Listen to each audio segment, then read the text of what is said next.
Micromanaging is actually a transgression of the personal space.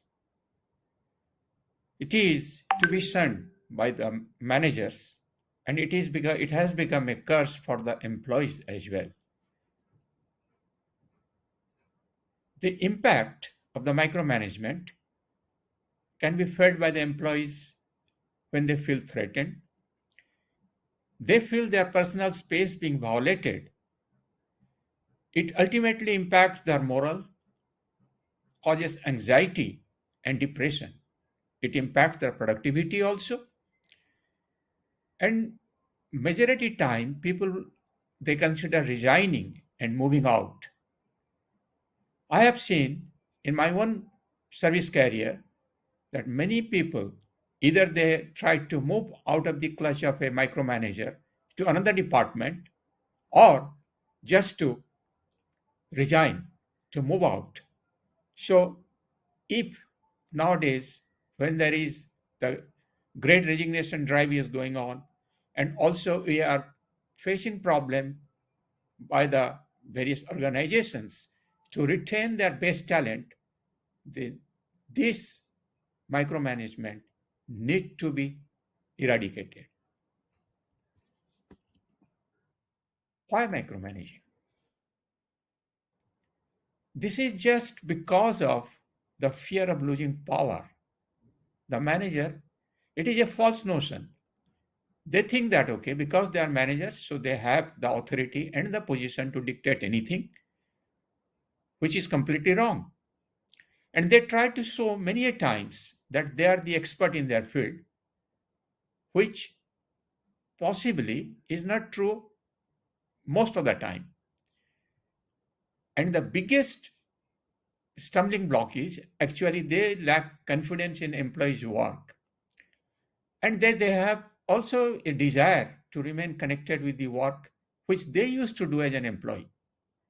So the basic thing for micromanaging is actually a fear that, okay, sometimes the employees may blunder and that may bring a bad name to them. So losing power, position, and authority that impacts them. How you'll know that a manager is micromanaging? When the manager goes into the minutest detail and requests you to be CC'd in every mail, and they try to keep control of everything so that, okay, without their approval, you cannot move from one step to another. And there is practically no delegation of authority. And such managers, those who micromanage, they are obsessed with continuous update. It is true that they lack confidence in employees' capability, and they go on giving instructions, further complicating everything whatever the employee is supposed to do. Can you overcome this micromanaging? It is more for the senior managers than for the employees themselves. The biggest stumbling block comes from the organization culture. The organization culture should support openness and delegation. Delegation with proper authority, like in the agile system.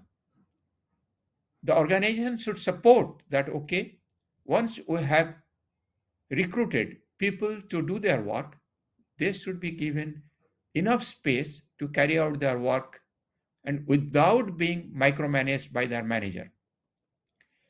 And the other thing is the manager should be supportive to the point of employees' need, not to dictate at each step. Here, HR has a big role to play because it is not that, okay, HR or the senior manager, they are not aware of some managers, those who are micromanaging.